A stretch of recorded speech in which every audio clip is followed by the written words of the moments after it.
A'udzubillahi minasyaitonir wal 'asr. Innal insana lafi khusr. Demi waktu yang kalian lalui di dunia.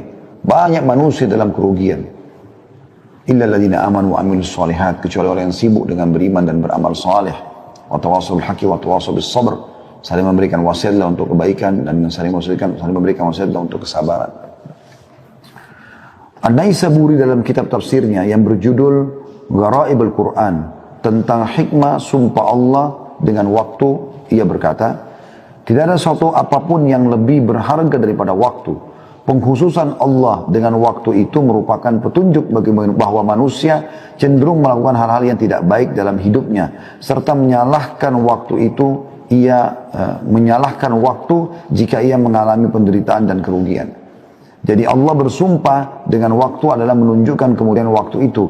Dan sungguhnya penderitaan dan kerugian yang selalu menyertai manusia adalah karena aib yang ada di dalam dirinya, bukan pada waktu. Makanya Nabi SAW juga bersabda, Allah SWT berfirman hadis qudsi ya, La tasubud dahar fa innid dahar. Jangan kalian pernah mencaci maki waktu. Karena aku adalah pencipta waktu itu.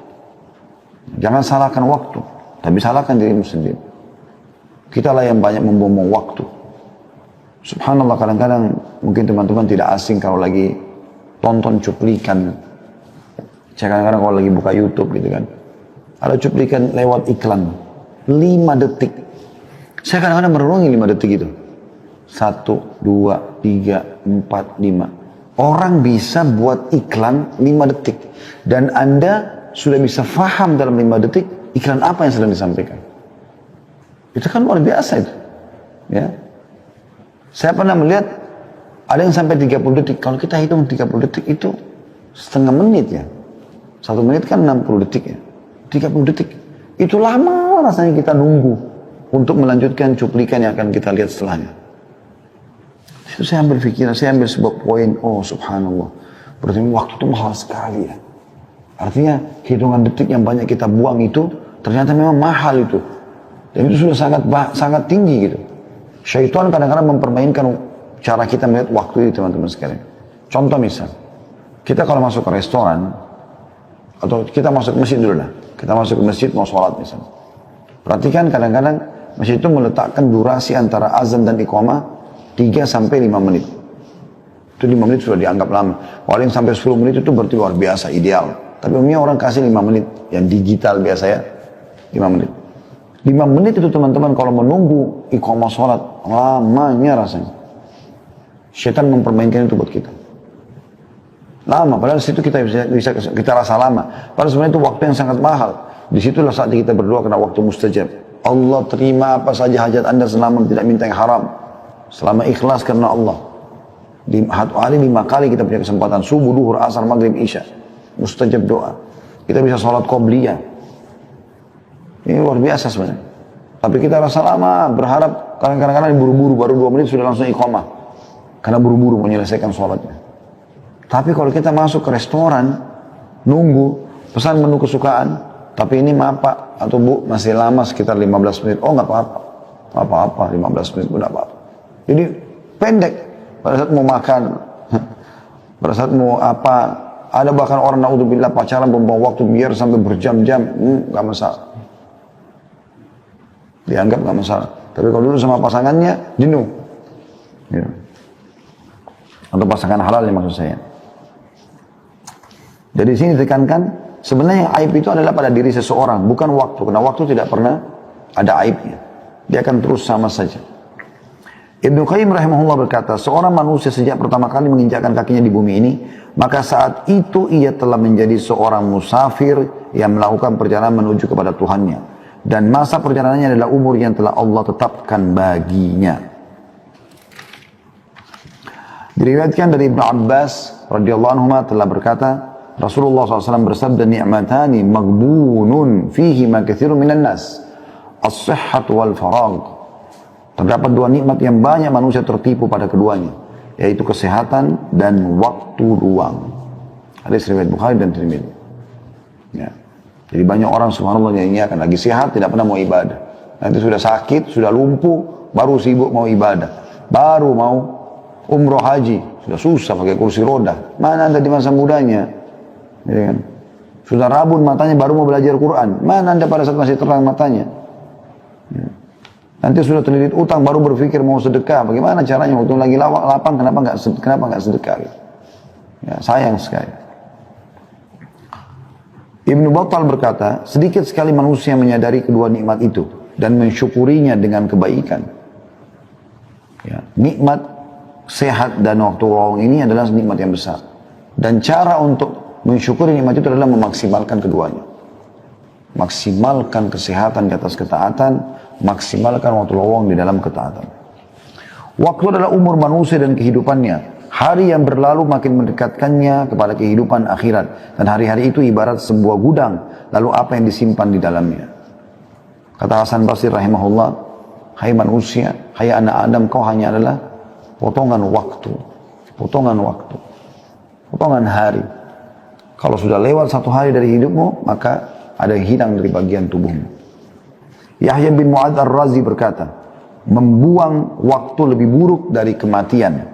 Sekali lagi, Yahya bin Mu'adz Ar-Razi berkata rahimahullah, membuang waktu lebih buruk daripada kematian. Sebab membuang waktu berarti menghentikan kebenaran, sedangkan kematian berarti perpisahan dengan manusia. Seorang pria berkata kepada Daud At-Ta'i, nasihati aku. Maka kedua matanya berlinang air mata dan berkata, wahai saudaraku, sesungguhnya siang dan malam adalah fase-fase yang dilewati oleh manusia satu persatu. Hingga semua itu berakhir sampai pada akhir perjalanan mereka. Maka jika engkau mampu untuk menyiapkan bekal setiap hari, maka bagi dirimu untuk menghadapi kematian, maka lakukanlah. Karena sungguhnya perjalanan itu akan berakhir dengan cepat, atau bahkan lebih cepat dari apa yang engkau duga. Maka hendaknya engkau membekali dirimu, dan lakukanlah sesuatu yang pernah engkau lakukan untuk bekal itu.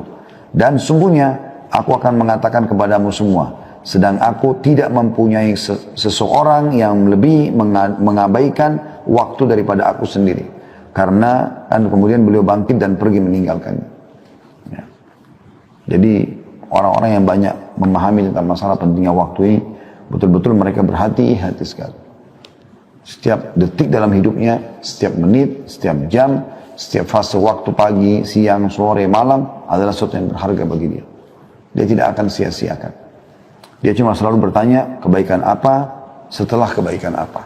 Jadi selalu kebaikan kepada kebaikan yang lain. Terus saja begitu. Kata beliau, semoga Allah memberikan rahmatnya kepada para salaf atau pendahulu kita. Mereka benar-benar mengetahui akan pentingnya waktu dan mereka benar-benar telah memeliharanya dengan sebaik-baiknya.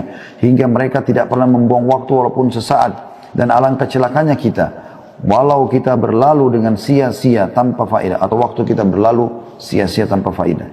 Kematian selalu datang menimpa orang-orang yang berada di sekitar kita secara tiba-tiba. Akan tapi semua itu tidak menjadi pelajaran dan peringatan bagi kita. Bahkan yang terjadi adalah penyanyian terhadap waktu dan sikap selalu, tanda kutip, menunda-nunda dan terus menunda. Celakalah, kemudian aduhai, betapa waktu-waktu berlalu dan tidak akan pernah kembali. Lalu apa yang telah kita simpan di dalamnya dan bagaimana kita telah menyia-nyiakannya. Pernah Hasan Basri rahimahullah jalan dengan seorang anak muda, ngantar jenazah. Pas lagi antar jenazah, karena dia seorang ulama, orang perhatikan apa yang dia lakukan. Dia sambil berzikir, subhanallah, alhamdulillah, la ilaha illallah, Allah akbar, terus berzikir. Tapi hanya dia sendiri yang mengucapkan. Rupanya ada satu anak muda perhatikan itu.